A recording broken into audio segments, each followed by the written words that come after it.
3 December મંગળવારના રોજ રાજપાડી બિરસા મુંડા ચોકથી ઝઘડિયા સુધીની અમે જે પદયાત્રા યોજી હતી ત્યારે રાજપાડી પોલીસ ઇન્સ્પેક્ટર સુખમ ગોહિલ દ્વારા પોતે અરજદાર બનીને અમારી સામે મારા સહિત 13 લોકો પર ગુનો દાખલ કર્યો છે।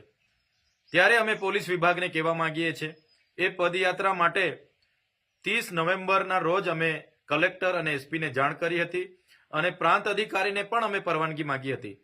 કોઈ પણ જાતના ચૂંટણી કે જાહેરનામા ન હોવા છતાં પોલીસ અધિકારીઓના નકારાત્મક અભિપ્રાયોના લીધે અમને પરવાનગી આપવામાં ન આવી હતી।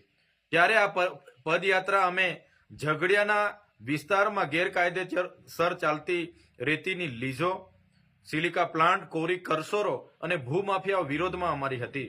સારા રોડ રસ્તા બનાવવાની માંગ, આ વિસ્તારમાં યુવાનોને રોજગારી આપવાની માંગ અને જીએમડીસીમાંથી દૂષિત પાણી જે નીકળે છે, જમીન સંપાદનો જે ગેરકાયદેસર થાય છે એના વિરોધમાં અમારી પદયાત્રા હતી।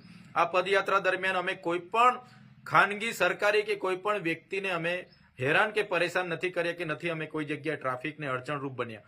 છતાંય પીઆઈ ગોહિલ દ્વારા જે અમારા પર ખોટી એફઆઈઆર કરવામાં આવી છે ત્યારે એ પીઆઈ ગોહિલ અને એમના એસપીને હું કહેવા માંગુ છું, તમારા પોલીસ અધિકારીઓ હપ્તા ઉઘરાવતા હોય એવા 35 વિડીયો મારી પાસે છે, એ હાલના તબક્કે જ હું તમને આપું છું।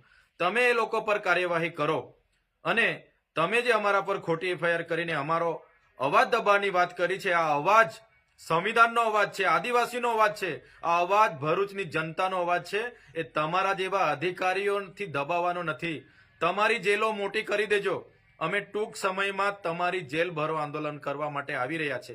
આજે પણ ત્યાં એક મહિલાને ટ્રકે કચડી નાખી છે, ત્યારે અઠવાડિયામાં 2 થી 3 યુવાનોને આવી રીતના કચડી નાખવામાં આવે છે। એની જવાબદારી કેમ પોલીસ અધિકારીઓ નથી લેતા, એની એફઆઈઆર કેમ નથી ફાડતા? ત્યારે અમે ભરૂચની જનતા સાથે છે। કોઈ પણ આવા ભૂમાફિયા હશે, ઓવરલોડ ટ્રકના માલિકો હશે કે જે પણ લોકો પોલીસ અધિકારીઓ હશે, અમે કોઈથી ડરવાવાળા નથી। આવનારા દિવસોમાં તમારી જેલો ભરવા માટે અમે આવી રહ્યા છે। જેલોની સંખ્યા અને સાઈઝ તમે વધાવી દેજો।